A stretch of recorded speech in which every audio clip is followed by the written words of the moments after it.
내일부터 설 명절입니다. 설에는 곳곳에 흩어졌던 가족들과 친지들이 함께 모여서 풍성한 음식을 나누고 또 이야기꽃이 피어야 하지만 코로나19로 인해서 함께 모일 수 있는 상황이 아니어서 참 많이 아쉽습니다. 지난 추석에만 해도 올 설 명절엔 다시 모일 수 있을까 기대했지만 이번에도 잘 모이지 못하는 상황이라 참 아쉽습니다. 그럼에도 코로나19의 확산을 방지하기 위해서 수고하시는 많은 분들과 함께 여러분들도 힘써 주시고 또 하나님의 사랑을 모이지는 못하지만 함께 나누고 베푸는 주님의 교회 모든 성도 여러분들 되시기를 바랍니다. 오늘 읽은 누가복음 16장 19절부터 31절까지의 본문에는 한 부자가 등장합니다. 이 부자는 원하기만 하면 자신이 하고 싶은 대로 모든 것을 다 할 수 있는 돈도 있고 힘도 있는 그런 부자였습니다. 그런데 이 부자가 가능하다면, 돌이킬 수만 있다면 다시 과거로 돌아가서 자신의 행동을 바꾸고 싶은, 이렇게 후회를 하고 있습니다. 예수님께서는 이 후회하는 부자, 자신의 삶을 돌이키고 싶어하는 이 부자의 이야기를 시작하십니다. 부자는 자색 옷과 고운 베옷을 입었고 호화롭게 살았습니다. 아마도 부자가 이런 옷을 입었다는 것은 왕이었을지도 모른다라고 볼 수 있습니다. 왕이 아니었을지라도 그가 갖고 있는 많은 돈과 또 힘은 그가 하고 싶은 대로 모든 것을 할 수 있는 그런 능력과 자유를 주었습니다. 그만큼 돈도 있고 힘도 있었습니다. 이어서 예수님이 또 다른 사람을 소개하시죠. 거지인 나사로입니다. 앞서 소개한 부자는 너무나도 대조적입니다. 예수님이 이 부자의 이름을 알려주시지는 않았지만 거지의 이름, 보잘것없어 보이는 이 거지의 이름은 나사로라고 알려주십니다. 부자의 상황이나 부자의 이름보다 나사로라는 그 이름이 중요한 의미를 담고 있기 때문입니다. 이 나사로의 뜻은 하나님이 도우신다, 이런 의미를 갖고 있습니다. 그 거지의 이름이 나사로라는 것은 하나님께서 나사로와 같은 인생을 도우시고 돕고 계시다, 그런 뜻이죠. 부자는 모든 것이 넘치는 풍족한 삶을 살았습니다. 먹을 것이 넘쳐서요, 상에서 음식이 막 떨어져도 아무 상관을 하지 않아도 될 정도로 신경 쓸 필요가 없었습니다. 반면에 나사로는 먹을 것이 없어서 이 부자 상에서 떨어지는 음식을 쥐어 먹고 이렇게 겨우겨우 살았습니다. 네, 그 썩은 냄새가 진동했는지 동네의 개들이 이 거지한테 찾아와서 몸을 핥을 그럴 정도였습니다. 여러분, 만약 부자와 이 거지 나사로의 이야기가 어떤 영화나 드라마 같은 것이었다면요, 지금 1부가 딱 끝나는 그런 타이밍입니다. 1부가 끝나고 22절 말씀부터 2부가 시작될 것입니다. 영화나 드라마를 보다 보면 1부 내용이 끝나고 잠시 화면이 어두워지고 다시 밝아지는 그런 장면이 있잖아요. 21절과 22절 사이에서도 그런 화면 전환이 이루어지고 있습니다. 드라마 1부가 끝나고 이제 잠시 쉬었다가 2부가 시작됩니다. 그런데 배경이 달라지고 두 사람의 상황이 극적으로 뒤바뀌어 있습니다. 22절에서 나사로가 천사의 손에 들려 죽고 부자도 죽어서 장사되었다라고 말씀합니다. 이 1부와 2부 사이에 어느 정도의 시간이 흘렀는지는 알 수가 없지만 어쨌든 두 사람 모두 죽었습니다. 그런데 두 사람이 죽음 이후의 상황이 극적으로 뒤바뀌어 있는 것이죠. 나사로는 아브라함의 품에 안겨서 위로와 평안을 누리고 있지만 부자는 뜨거운 불꽃 속에서 극심한 고통 가운데 있습니다. 나사로는 살았을 때 배가 고프면 떨어진 음식이라도 주워 먹을 수 있었지만 부자는 물 한 방울조차도 혀 끝에 댈 수 없는 그런 고통스러운 상황 가운데 놓여져 있습니다. 여러분, 예수님께서 말씀하신 이 이야기 우리가 자주 들어보고 많이 나눴던 이야기입니다. 이 본문을 읽으면서 많은 분들이 이렇게 생각하실 겁니다. 이 땅에서 잘 나가던 부자가 결국에는 죽어서는 영원히 고통받으며 살아가고, 이 땅에서 정말 힘들게 살았던 거지가 나중에는 좋은 곳에 있는 것을 보면서 권선징악이 실현되었구나, 또는 두 사람의 상황이 역전된 것에 묘한 쾌감을 느끼면서 하나님의 정의가 실현되었다, 이렇게 생각하시는 분들이 있을 수 있습니다. 그런데 이 이야기는요, 착하게 살면 천국에 간다, 또 부자는 지옥에 간다, 그런 단순한 이야기는 아닙니다. 또 돈에 대해서 이야기하는 것도 그런 이야기로 볼 수도 없습니다. 예수님은 부자가 되는 것을 조심하라고 이 말씀을 하시지 않았습니다. 오늘 본문처럼 이 땅에서 부자로 살았다고 해서 지옥에 가는 것, 천국에 갈 수 없는 것, 그런 내용이 아닙니다.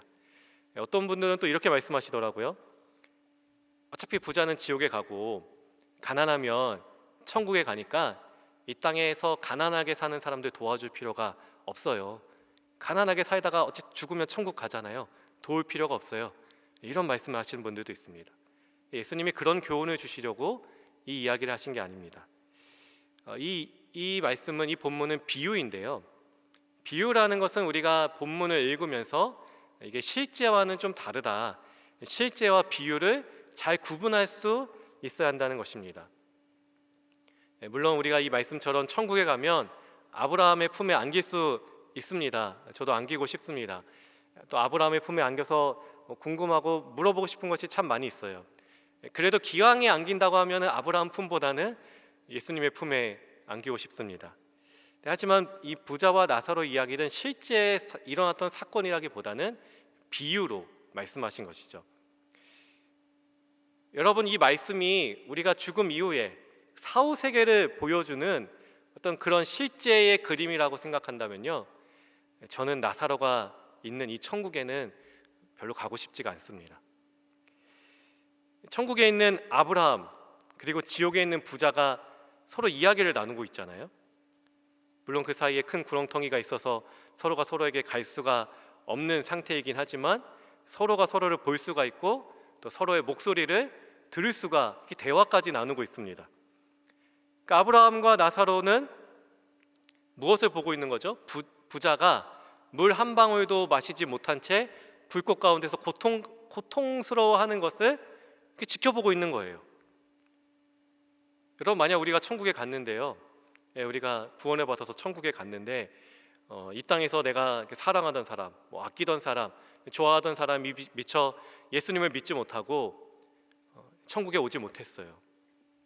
그런데 우리가 천국에서 아브라함의 품에, 예수님의 품에 안겨서 내가 아끼던 사람이 지옥에 와서 저기 불에 타는데 타지 않고 영원히 고통받고 있는 것을 보고 있는다면, 타인의 아픔을 영원한 시간에 그것을 지켜봐야 한다면 그게 천국이 될 수 있겠습니까? 예수님이 전달하고 싶은 어떤 뜻을 확실히 좀 알려주고 강조하기 위해서 예수님은 그런 비유로 설명해 주고 있는 것입니다. 잠시 그림을 하나 보실까요?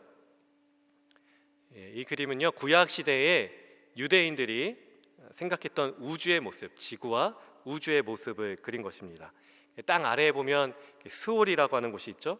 유대인들이 사람이 죽으면 다 이 스올로 내려간다, 땅 속으로 들어간다, 스올에 내려간다라고 생각을 했습니다. 그리고 하늘 위에 보면 또 하늘이 있고 그 위에 하늘, 거기에 가시라고 써 있습니다. 하나님이 계시는 겁니다. 바울이 고린도후서 12장에서 이런 이야기를 하잖아요. 내가 셋째 하늘에 다녀온 사람을 안다. 근데 그게 자기 자신을 이야기하는 거였어요. 근데 그가 다녀왔다고 하는 이 셋째 하늘은 유대인들이 하나님이 거하고 계시는 곳, 하나님이 계신 곳으로 생각했던 그런 장소를 말합니다. 여러분, 물론 우리가 우주가, 지구가 이렇게 생기지 않았다는 것을 잘 아시죠? 그렇다면 성경이 잘못된 것입니까? 그렇지 않죠. 하나님은 우리가 이해할 수 있는 이 문화와 또 언어의 범위 안에서 하나님이 어떤 분이신지를 계시해 주는 분입니다. 구약 시대의 유대인들이 우주를 저렇게 이해한 것은 하나님이 잘못 틀리게 가르쳐 주신 것이 아니라 유대인들이 이해할 수 있는 지식의 한계가 저 정도 범위였던 것이죠. 당시 사람들이 지금처럼 우주의 크기를 알고 연구하고 이해할 수 있었겠습니까? 지구가 우주의 중심이고 지구를 중심으로 태양이 돌고 있다고 하는 이 천동설, 이게 불과 500년 전까지만 해도 진리였습니다. 근데 지금은 지구가 태양을 돌고 있다고 다들 알고 계시잖아요. 그런데 오늘 본문에서 말하는 사후세계, 이거는 지금 유대인들이 이해하고 있는 그림과는 조금은 다릅니다. 누가복음은 누가가 헬라인들을 대상으로 쓴 복음서라고 알려져 있습니다. 또 오늘 읽었던 이 부자와 나사로 본문은 누가복음에만, 다른 복음서에는 나오지 않는 누가복음에만 나오는 특별한 본문입니다. 누가가 예수님께서 제자들에게 하셨던 이 이야기, 이 부자와 나사로 이 비유를 누가복음에 담아 놓은 것은 이 이야기가 헬라인들이라면 이해하고 그 비유의 뜻을 깨달을 수 있었겠다라고 생각하고 기록을 했을 것입니다. 아마 유대인들은요, 이 이야기를 들으면서 우리가 생각하고 있는 사후세계랑 그림이 좀 다르네, 예수님의 말씀이 좀 내 생각과는 다르네, 이렇게 말하면서 이해하기 어려웠을 거예요. 예수님들은 헬라인들이 생각하는 사후세계의 그림을 가지고 이 비유로 오늘 말씀하셨기 때문에 누가복음을 주로 읽었던 헬라인들은 이 말씀을 잘 이해했을 것입니다. 헬라인들은 사람이 죽으면 누구나 이 하데스라고 하는 곳으로 간다고 생각을 했습니다. 나사로도 죽고 부자도 죽었죠. 두 사람이 다 하데스를 갔어요. 죽어서 다른 곳에 있지만 이 전체를 하데스라고 부릅니다. 근데 부자가 고통받고 있는 이곳 타르타로스라고 부르고요. 그리고 나사로와 아브라함이 있는 곳을 파라다이스라고 부릅니다. 이것이 헬라인들이 이해하는 사후세계의 그림입니다. 이걸 좀 이렇게 그림으로 표현한 게 이런 그림이죠. 가운데 이제 구렁텅이가 있어서 이렇게 고통 가운데 있다는 것입니다. 오늘은 예수님께서 제자들에게 비유로 말씀하신 이 본문, 이 이야기를 말씀하신 이유를 우리가 한번 세 가지로 살펴보고요. 그리고 우리가 이 땅에서 어떻게 살아가야 하는가를 한번 나누고 같이 기도하는 시간을 갖겠습니다. 첫 번째, 죽음은 끝이 아니라 죽음 이후에 세계가 있음을 우리는 알아야 합니다. 전도서 12장 7절에서는 흙은 여전히 땅으로 돌아가고 그것을 주신 하나님께로 돌아가기 전에 기억하라고 말씀을 합니다. 흙으로 빚어진 우리의 육신은 죽어서 썩어 땅으로 돌아가지만 영은 하나님께로 돌아가는 이런 죽음 이후의 삶이 있다라고 말씀합니다.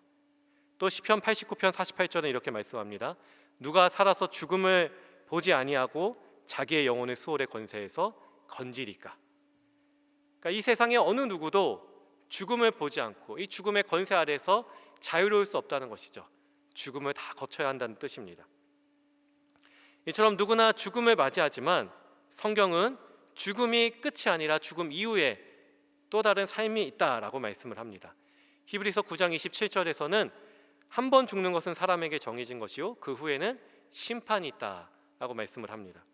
사람이 누구나 죽습니다. 근데 죽음이 끝이 아니라 죽음 후에 심판이 있는데 예수님을 믿고 죽은 사람은 예수님과 함께, 마치 예수님께서 십자가에 달리셨을 때 한편 강도에게 오늘 내가 나와 함께 낙원에 있을 것이다 이렇게 말씀하신 것처럼 죽음 이후에 예수님과 함께 품 안에 거하는 천국에 거하게 될 것입니다. 반면에 예수님을 믿지 않고 예수님을 따르지 않았던 사람들은 죽음 이후에 수치를 당하여서 영원한 고통 가운데 있게 될 것입니다. 두 번째, 우리가 알아야 될 것은 죽음 이후에는 다시 돌아갈 기회가 없다는 것을 알아야 합니다. 지옥에 간 부자가 나사로를 안고 있는 아브라함에게 몇 가지를 부탁을 합니다. 처음에는 물 한 방울을 구하죠. 너무 목이 마르고 목이 타고 불꽃이 뜨거우니까 물 한 방울을 구해서 자신의 혀를 서늘하게 해달라고 부탁을 합니다. 근데 아브라함이 우리가 구렁텅이가 놓여져 있어서 그렇게 할 수 없다라고 이렇게 이야기하자 부자가 곧 불가능하다는 것을 깨닫습니다. 자신은 여기서 영원히 고통을 받아야 한다는 것 사실을 깨닫습니다. 더 이상 자기 자신에겐 기회가 없다는 것을 알고 난 다음에 부자가 그 다음에 뭘 부탁하냐 하면 아직 죽지 않은 다른 사람들, 이 땅에 살아가고 있는 자기 형제 5명의 형제가 있는데 그들이 생각난 거예요. 그래서 아브라함에게 이렇게 부탁을 하죠. 저기 당신 품에 있는, 아브라함의 품에 있는 나사로를 다시 살려서 땅으로 보내셔서 우리 형제 5에게 이 천국과 지옥이 있다는 사실을 꼭 좀 전하게 해달라고 이런 부탁을 합니다. 그러나 아브라함이 이 부탁마저도 들어줄 수 없다 이렇게 말을 하죠. 29절 말씀을 한번 같이 읽어볼까요? 우리 같이 읽어보겠습니다. 아브라함이 이르되 그들에게 모세와 선지자들이 있으니 그들에게 들을지니라. 아브라함은 이 땅의 사람들이, 지금 살아있는 이 땅의 사람들이 모세의 글과 선지자들의 글, 모세와 선지자가 이야기한 것만으로도 충분히 하나님의 심판이 있고 천국과 지옥이 있다는 것을 알 수 있다, 들을 수 있다라고 말했습니다. 모세와 선지자 얘기만 잘 들어도 이 부자의 형제 5이 천국에 올 수 있는 기회를 잡을 수 있다 이렇게 말한 것이죠. 하지만 부자가 다시 한번 반박을 하죠. 30절 말씀도 한번 같이 읽어볼까요? 30절 말씀. 이르되 그렇지 아니하니이다. 아버지 아브라함이여 만일 죽은 자에게서 그들에게 가는 자가 있으면 회개하리이다. 부자는요, 모세와 선지자만으로는 충분하지 않습니다. 모세와 선지자가 전해준 하나님의 말씀만으로는 구원받을 수 없습니다. 내 형제 5명은 그럴 수 없습니다. 모세가 전한 또 선지자를 통해서 전해주신 들려주신 하나님의 약속이나 하나님의 말씀보다도 뭐가 필요하다는 것입니까? 죽은 자가 부활해서 다시 살아서 돌아가는 놀라운 기적이 있어야만 하나님의 약속을 알고 이 5 형제가 회개할 거라는 것입니다. 여러분, 우리가 죽은 이후에는 우리가 다시금 우리의 삶을, 우리의 믿음을, 우리의 행위를 돌이킬 수 있는 기회가 없다는 것을 알아야 됩니다. 우리에게는 더 이상 기회가 주어지지 않습니다. 그리고 이미 죽은 사람이 살아있는 사람을 뭔가 할 수 있는 것도 없습니다. 반대로 살아있는 사람이 죽은 사람을 위해서 뭐 할 수 있는 것도 없습니다. 그러니까 이 땅에 살아있는 사람은 어느 누구라도 하나님이 주시는 말씀을 통해서 아버지 하나님을 만나야 합니다. 예수님이 유대인들을 어떻게 이야기하시죠? 유대인들이 표적만을 구하는 악한 세대다, 이렇게 유대인들을 평가하십니다. 유대인들은요, 예수님에게 찾아와서 어떤 현상을 보여달라, 어떤 현상이 나타나거나 특별한 기적, 놀라운 이적들을 보여달라고 자꾸 요구했습니다. 하지만 예수님은 성경에 기록된 수많은 하나님의 역사들, 하나님이 행하신 많은 약속들, 하나님과 백성들 가운데 맺으신 약속들과 이런 역사들만으로도 죽음 이후에 심판이 있다는 사실을 믿기에 충분하다고 예수님 말씀하시는 것이죠. 사랑하는 여러분, 우리가 말씀 앞에서 교만해지지 않기를 원합니다. 우리가 하나님께 이런 기도를 드려본 적이 있지 않습니까? 하나님, 나에게 이런 거 저런 거 요거 이렇게 한번 좀 보여주시면요, 제가 순종하겠습니다. 하나님의 뜻을 따르겠습니다. 하나님, 지금 제가 기도하고 있는 이 일, 이 문제, 이거 해결해 주시면요, 우리 아이가 좋은 학교에 들어가면요, 내가 지금 준비하고 있는 이 프로젝트가 잘 성공하면요, 제가 하나님의 일에 헌신하겠습니다. 뛰어들겠습니다. 예수님은 5명의 생명, 형제 5명이나 되는 이 5명의 생명이 걸려있는 정말 중요한 문제잖아요. 한 영혼도 아닌 5명의 영혼이 걸린 이 중요한 문제 앞에서 성경만으로 충분하다, 이렇게 말씀하십니다. 우리가 어떤 일 앞에서 성경을 읽어가며 하나님의 마음을 알아가고 하나님의 마음을 묵상하고 그 가운데 참 하나님의 이런 생각과 계획과 뜻과 이런 섭리들을 깨달아 알아가는 것보다 하나님의 특별한 사인, 어떤 특별한 신호, 어떤 신비한 일, 이런 것들을 기다리면서 하나님께 순종하는 것을 미룰 때가 있지는 않았습니까? 하나님을 믿는 것과 하나님께 순종하는 것은 우리에게 주어졌을 때, 기회가 주어졌을 때 우리가 바로 응답해야 된다는 것을 우리가 알 수 있기를 원합니다. 3번째, 우리의 행위에는 반드시 그에 맞는 결과가 뒤따른다는 것을 알아야 합니다. 부자와 나사로의 이야기 가운데 특이한 장면, 특이한 모습들이 있습니다. 나사로가 한 번도 말을 하지 않습니다. 이게 영화면요, 대사가 한 마디도 없는 거예요. 오직 아브라함과 부자 2 사람의 대화만 여기 나타납니다. 또 하나 재밌는 것은 부자가 아브라함을 아버지 아브라함이여라고 부르면서 아브라함의 이름을 알고 있었고요, 또 거지에 불과한 나사로, 이 거지의 이름이 나사로라는 것을 부자가 알고 있었다는 것입니다. 24절 말씀을 보시면요, 부자가 아브라함을 향해 아버지 아브라함이라 부르고 또 나사로의 이름을 부르면서 나사로를 보내달라라고 이야기를 하죠. 여러분 어떻습니까? 부자가 아브라함의 이름을 알고 아브라함을 아버지 아브라함이여 라고 이렇게 부른 것은 그가 모세의 글과 선지자의 글을 알던 사람이라는 것이죠. 구약 성경을 알고 있었다는 것입니다. 부자가 말씀과 그렇게 멀리 떨어져서 살았던 사람이 아닙니다. 말씀을 들었고요, 아브라함을 아버지라 부르고 알아볼 정도로 성경을 이해하고 있었던 사람입니다. 성경을 들었고 성경을 알았지만 믿지는 않았죠. 성경을 알았지만 성경을 따라 살지는 않았습니다. 또 부자가 나사로의 이름도 알고 있었죠. 부자는 자신의 상에서 떨어진 음식을 주워 먹는 그 거지 나사로의 이름을, 거지가 누구인지 알고 있었다는 건요, 나사로가 아마도 꽤 오랜 기간 동안 부자의 상에서 떨어지는 음식을 주워 먹던 그 집안의 거지였다는, 오래된 거지였다는 것입니다. 정의란 무엇인가라는 책으로 유명한 마이클 샌델이 지난해에 새로운 책 공정하다는 착가라는 책을 출간해서 읽어봤습니다. 많이 읽어보신 분들이 계실 텐데요. 샌델이 이 책에서 능력주의에 대해서 이야기를 합니다. 능력주의를 강조하는 우리 사회, 샌델이 이야기하는 건 미국 사회를 말하는 것이지만 책을 읽으면서 정말 우리 한국과 우리 사회와 너무나 닮았다라고 생각을 했습니다. 우리 사회, 우리들은 능력주의가 공정하다라고 생각을 합니다. 능력주의가 공정하다. 근데 이제 샌델은 그 능력주의가 공정하다는 착각에 빠져 있다라고 말하는 것이죠. 능력주의라는 건 무엇이죠? 누구나 노력해서 열심히 노력을 하면은, 또 능력을 향상시키면은 사회가 그 능력에 따라서 좋은 학교에 입학을 허락해 주거나 또는 취업을 시켜 주거나 또는 승진하는 데 능력을 따라서 판단을 한다는 것이잖아요. 하지만 누구나 노력하면 다 능력을 가질 수 있다는, 누구나 노력하면 된다는 이 능력주의가 과연 공정할까요? 사실 우리가 그렇지 않다는 것을 잘 알고 있잖아요. 우리가 모두가 똑같은 경험을 할 수가 없습니다.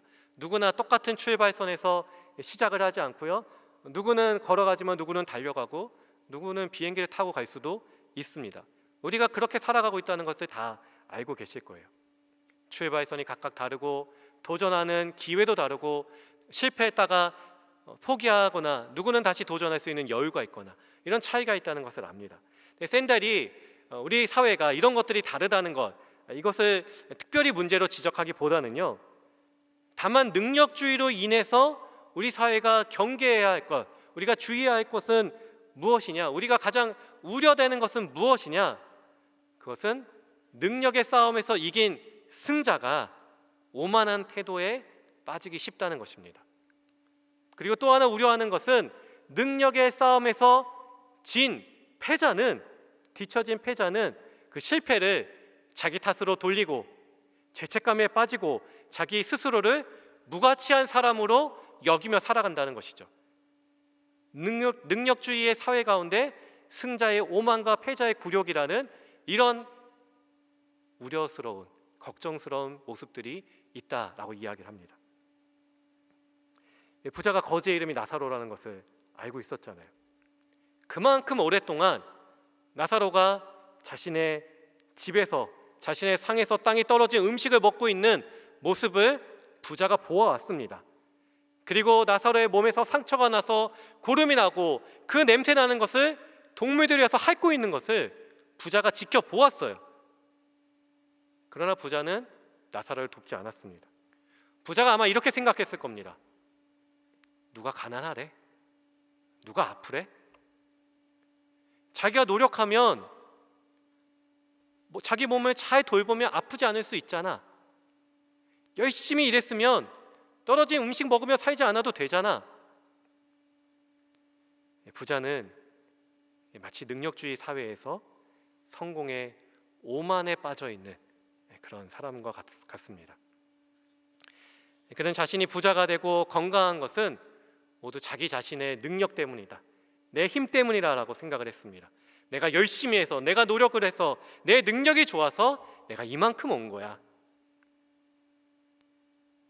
예수님은 부자가 빠져있는 이 오만, 이 교만한 늪에 우리도 함께 빠지지 않기를 원하셨습니다. 부자와 나사로 비유의 목적이 이런 것이라 볼 수 있습니다. 내가 지금 누리고 있는 수많은 혜택들, 감사의 제목들이 도리어 나의 노력 때문이다, 내 능력 때문이라 생각하는 그런 오만한, 그런 교만한 자리에 빠지지 않기를 하나님께서 바라시는 것이죠. 부자가 결코 혼자 힘으로 부자가 된 것이 아닙니다. 원래 돈이 많은 집안에서 태어났을 수 있습니다. 또는 경제가 상승하는 이 열차에 잘 올라탈 수 있을 만한 충분한 자본이 있어서 이렇게 성공을 거뒀을 수도 있습니다. 물론 자신의 노력도 분명히 있었겠지만 그러나 그가 혼자서 한 것, 그런 환경과 시기를 잘 만났던 것이지 그의 혼자서의 능력 때문은 아니라는 것이죠. 얼마 전에 어느 성도님과 교제하다가 이런 이야기를 나눴습니다. 성도님께서 아는 어떤 선교사님이 계신데 이 선교사님이 선교지에서 급하게 어떤 이 필요한 서류가 있었던 거예요. 그게 준비하기가 참 어려운 상황이라 이 성도님이 며칠이나 뛰어다니면서 기관들을 찾아다니면서 필요한 이것저것 다니면서 서류를 준비해서 선교사님께 보내드렸답니다. 다행히 성도님께서 준비해 주신 서류를 잘 받으셔가지고 필요한 행정 절차를 시기가 늦지 않게 잘 마칠 수가 있었습니다. 이후에 선교사님이 잘 행정 절차가 마쳐지고 또 선교를 잘 하시면서 열매를 맺어가고 있습니다. 여러분, 어려운 선교지에서 이 선교의 열매를 맺은 것, 이것이 과연 선교사님 혼자 하신 일일까요? 그렇지 않죠. 선교사님도 노력하셨지만 성도님도 함께 힘쓰고 애쓰고 노력하셨습니다. 그의 헌신이 있었습니다. 또 우리 교회 공동체의 기도와 후원이 또 함께하죠. 성령님의 인도와 역사가 없었다면 선교사님이 결코 그 선교지에서 열매를 맺지 못했을 것입니다. 에베소서 2장 8절에서 너희는 그 은혜에 의하여 믿음으로 말미암아 구원을 받았으니 이것은 너희에게서 난 것이 아니요 하나님의 선물이라 라고 말씀을 합니다. 구원은 은혜로 주어지는 선물입니다. 믿음으로 말미암아라고 해서 이게 믿음도 능력이라고 생각하셔서는 안 됩니다. 여기서 말하는 믿음은 하나님과의 좋은 관계를 유지하는 그런 관계를 이야기하는 것이죠. 하나님과 좋은 관계를 지속적으로 맺어가는 것, 그것이 믿음입니다. 그러니까 구원은 하나님과의 좋은 관계를 지속적으로 맺어가는 이 믿음 안에서 하나님이 우리에게 주시는 선물이라는 것이죠. 그래서 어느 누구도 나의 능력으로, 나의 공로로 내가 받은 이 구원을 자랑할 수 없다라고 말씀을 합니다. 사랑하는 주님의 교회 성도 여러분, 우리가 언제 우리의 육신의 호흡이 끊겨서 하나님의 부름을 받을지 우리는 아무도 모릅니다. 부자는 성경을 알았고 모세와 선지자의 이야기를 들었고 또 이 나사로의 고통을 그가 보았지만 모른 척하고 자기의 힘만을 의지하고 오만하게 살았습니다. 자기 자신만을 사랑하며 살았습니다. 그렇게 살다가 갑작스럽게 죽어 하나님의 부름을 받았습니다. 그가 그제서야 후회하고 살아있는 자신의 형제들을 살리고 싶었지만 그건 불가능한, 더 이상 그가 할 수 있는 일이 아니었죠. 여러분, 나사로가 이 땅에서 어떤 삶을 살았는지 전혀 성경에서 가르쳐주지 않습니다. 우리가 어떤 인생을 살았는지 알 수가 없습니다. 근데 한 가지 추측할 수 있는 것은요, 나사로라는 그의 이름입니다. 그 이름이 갖는 의미예요. 하나님의 도우심을 입은 자, 나사로. 하나님의 도우심을 입은 자. 그가 자신의 이름의 뜻대로, 나사로라는 이름의 뜻대로 하나님의 도우심을 입은 자로서 이 땅에서 살았을 것입니다. 그는 이 세상이 자기 힘으로만 살아갈 수 있는 곳이 아니라는 것을 알고 있었어요. 그는 자신이 완벽하게 살 수 있는 사람이 아니라는 것을 알았고요, 누군가의 도움이 필요한 사람이라는 것을 알고 지냈습니다. 그래서 그는 자신의 연약함을 인정했을 것이고요, 하나님의 도우심을 구하며 하나님의 도우심을 입은 자로서 살아갔을 것입니다. 여러분, 하나님은 우리의 마음이 오만한 자의 마음이 되지 않기를 원하십니다. 하나님은 우리가 겸손하게 성령의 인도하심을 따르며 하나님의 도우심을 구하는 사람이 되기를 원하십니다. 스스로 자기를 높이고 스스로 자기를 사랑하며 왕으로서 살아가지 않고 내가 하나님의 은혜 없이는 살 수 없는 존재임을 인정하고 성령의 임재 가운데 이웃과 공동체의 아픔을 모른 척하지 않고 살아가는 그런 하나님의 백성이 되기를 하나님은 원하고 계십니다. 오늘 부자와 거지 나사로의 말씀을 통해서 우리의 삶 속에서 하나님의 도우심을 구하고 내가 하나님의 도우심이 없이는 살 수 없는 그런 연약한 존재라는 것을 인정하면서 나 역시 이웃과 공동체의 사랑과 도움과 헌신으로 살아가고 있음을 깨닫고 우리 주변의 이웃의 형편을 모른 척하지 않고 살아가고 하나님의 사랑을 베푸고 나누는 저와 모든 성도 여러분이 되실 수 있기를 주님의 이름으로 간절히 소망합니다. 함께 기도하겠습니다. 우리의 모든 호흡을 주관하시고 인도하시는 하나님 아버지, 그 어떤 소란한 소리가 들려도 우리의 마음을 잠잠하게 하시고 평안한 길을 걷게 하시는 주님을 신뢰하며 나아갑니다. 사랑하는 주님, 주님 없이 우리가 아무것도 아님을 알면서도 지금 내게 있는 모든 것들이 내 공로이며 내 자랑이라 여길 때가 너무나 많이 있습니다. 오만한 자리 있지 아니하고 겸손하게 주님께 순종하는 우리가 되어야 함에도 내 욕망과 내 안위를 먼저 살피는 우리들의 거짓과 죄악을 용서하여 주옵소서. 오늘 주신 말씀을 통해 우리는 모두 언젠가 주님의 부름을 받게 될 것을 다시금 생각하며 죽음 이후에는 더 이상 기회가 없음을 알고 오늘 내게 주시는 은혜의 순간들을 붙잡을 수 있도록 도와주옵소서. 또한 우리가 이 땅에서 행한 많은 행동들이 하나도 빠짐없이 하나님 앞에 보여지고 그에 합당한 열매를 먹게 된다는 사실을 분명히 알게 하여 주옵소서.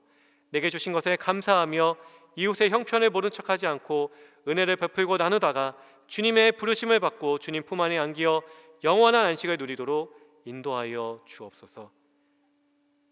지난 1년간 방역의 최전방에서 애쓰고 있는 여러 공무원들과 의료진들을 긍휼히 여겨주시고 그들에게 새 힘을 더하여 주옵소서.